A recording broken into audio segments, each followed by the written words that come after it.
The stream.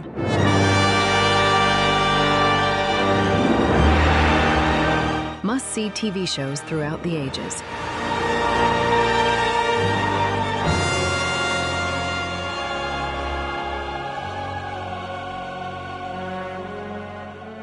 So what happens when a TV show is built less like a story and more like a puzzle box? You mean, what happens when it's designed to be solved? Exactly, because that's the central tension of HBO's Westworld from 2016.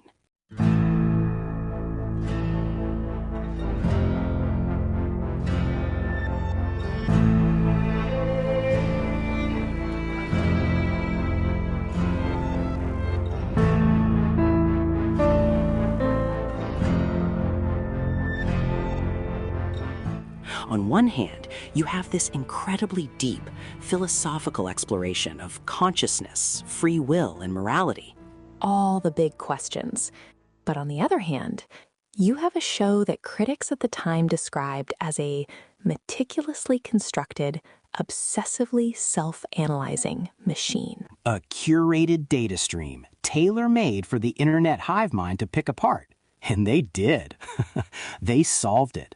They figured out the nonlinear timelines, the big twists, often weeks before the reveals. Wait, that's fascinating. So a show about the emergence of artificial intelligence was in a way being reverse engineered by a kind of collective human intelligence. It's the ultimate meta-narrative. And it begs the question, did that obsessive focus on the puzzle ultimately overshadow the profound story it was trying to tell? To understand that, you have to look at the creators, Jonathan Nolan and Lisa Joy. And for us, this feels like picking up a thread we just discussed. Oh, absolutely. Person of interest. Nolan was already deep in the weeds on AI ethics and surveillance years before Westworld.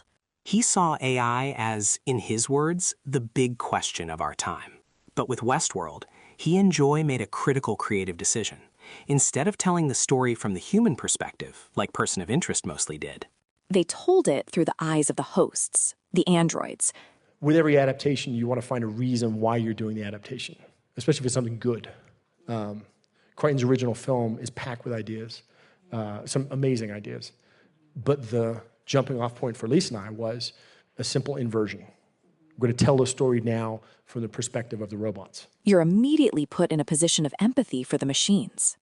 Right. You experience their loops, their exploitation, their confusion.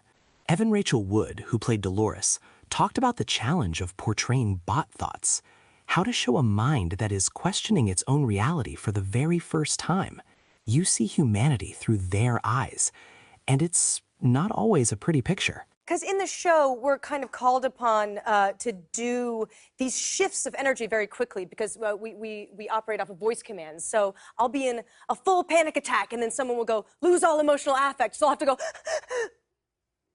and then like back into character mode, and then back to half character, half analysis mode. And like sometimes I have an accent, and sometimes I don't. And sometimes I have to be completely deadpan. It's a complete inversion. The park is this beautiful Western landscape, but it's a facade for a cold, sterile programming center. The guests are seeking freedom and adventure, but they do it by inflicting cruelty on beings who can't fight back. Everything is built on these dualities. And Nolan and Joy were not subtle about their warnings. Joy speaks about the danger of hubris, of creators leaving their fingerprints of both good and evil on their creations. And Jonathan Nolan, when asked what he'd say to AI creators today, he just said, stop. Wow. Not be careful, not think about the ethics, just stop. It tells you everything about the perspective they were coming from. This isn't a utopian sci-fi vision. It's a modern Frankenstein story. And the way they built that story in season 1 was revolutionary for television. They used a non-linear narrative. Which sounds complicated, but think of it this way. You're watching two stories at once. You just don't know it.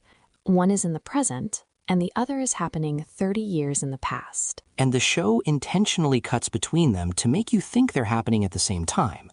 The journey of the heroic guest, William, in the past, is mirrored with the journey of the villainous man in black in the present, until you realize they're the same person. It's an incredible reveal that completely reframes the entire season. It's not just a gimmick, it deepens the themes of identity and how experiences, or memories, shape us. And the host's journey to consciousness has its own technical language. They have these things called reveries, gestures programmed in from past lives that are meant to make them seem more real. Like a daydream, basically. A little memory fragment. But as one psychologist noted, these reveries become the triggers for self-awareness. It's the ghost in the machine beginning to remember.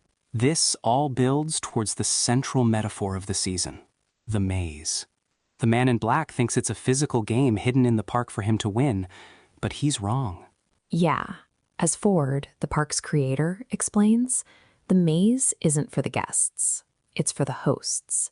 And it's not a physical place. It's an inward journey. It's a metaphor for the mind achieving consciousness. They base this on a real, though largely debunked, theory called the bicameral mind. The idea that early humans experienced their own thoughts as auditory hallucinations, or the voice of God. In the show, the hosts hear their programming as a voice, until Dolores realizes the voice she's hearing is her own. Huh. So consciousness isn't a gift from a creator. It's something you find within yourself. That's a powerful idea, even if the science behind the metaphor is shaky. Exactly. Philosopher David Chalmers pointed that out, calling it a flawed route to consciousness. But for storytelling, it's brilliant. And from a business perspective, HBO was betting the farm on this. Game of Thrones was winding down, and they needed their next global phenomenon. Westworld was positioned as exactly that. It had the massive budget, the A-list cast with Anthony Hopkins and Ed Harris, the incredible production values. It was prestige TV through and through. And it worked, at least initially. Season 1 was a massive critical success. We're talking 87% on Rotten Tomatoes. It proved there was a huge mainstream appetite for dense, philosophical science fiction. I think it genuinely changed the landscape. It showed that you could blend genres, a Western with sci-fi, and tackle incredibly complex themes and still be a hit. It absolutely paved the way for other ambitious, mind-bending shows like Altered Carbon or Raised by Wolves. It gave networks and streaming services permission to invest in big, brainy sci-fi. It wasn't just for a niche audience anymore. This was event television. And the show knew it was television. That's one of the most brilliant layers, the meta-commentary. The park itself is a storytelling engine. The guests are the audience, consuming narratives of violence and heroism. The hosts are the characters, forced to repeat their loops for our entertainment. It deconstructs the very nature of entertainment while being, peak entertainment. Even the player piano in the opening credits is a perfect visual metaphor. It's playing this modern music, but it's an old, automated machine. It's a primitive robot, just like the hosts, playing a song it doesn't understand for an audience that doesn't care. Oh, that's good. I never thought of it that way. It's the whole show in one image. But this is where the story splits. Because that same narrative complexity that made it so compelling also became its biggest problem. You're talking about the hive mind problem. Exactly. The show was so meticulously crafted as a puzzle that the internet treated it like one, and the internet is very, very good at solving puzzles. Critics noted this disquieting trend where the audience would outguess Westworld. So the huge reveals, like the multiple timelines, didn't land with a shock for a lot of the most engaged viewers. The discussion online had already figured it out. Right. And it creates a weird dynamic. Does the show become less about the emotional journey of Dolores or Maeve and more about just spotting clues? Some felt the characters became, to borrow a phrase, player piano characters in service of the plot's mechanics. And this problem only got worse. While Season 1 was acclaimed, Season 2 got dinged for being even more confusing. And by the later seasons, One Entertainment Weekly writer wrote a farewell piece titled Farewell to Westworld, which destroyed itself with 3 big mistakes. Ouch. What were they? Narrative overexpansion, excessive plot twists, and concept overload. The argument is that the tight, dual-world focus of Season 1 was its strength. When the story left the park, it lost that core tension and became just another sci-fi show about AI taking over the world, which is a lot less interesting. It's a classic case of a show potentially getting lost in its own labyrinth. Trying to outsmart the audience, it may have outsmarted itself. So here we are in 2026. The show is over, and the AI conversation has, accelerated, to say the least. It's not theoretical anymore. It's practical. And watching Westworld now feels eerily prescient, especially the later seasons. How so? Season 3 moved into the real world and focused on something called algorithmic determinism, the idea that a massive AI was subtly shaping all of human society, predicting people's lives, locking them into paths based on data.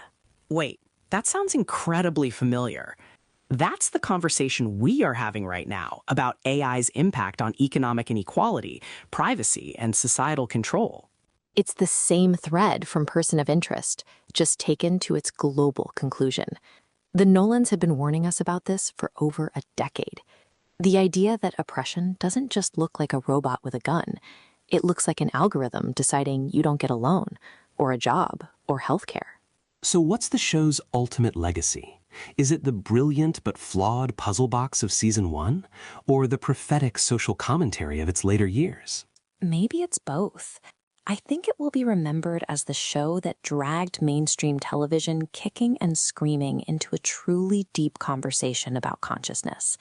It wasn't just, will robots attack us, like in classic sci-fi we've covered. It was, what does it mean to be human? What is the nature of a soul? It pushed the boundaries of narrative structure on TV, and, for better or worse, trusted its audience to be incredibly intelligent. It invited them to be part of the mystery. And it leaves us with that quote that echoes through the whole series. These violent delights have violent ends. It was a warning to the guests in the park, but it was really a warning to all of us. The systems we build, the beings we create, the stories we tell ourselves, they have consequences, and we might not see them until it's far too late.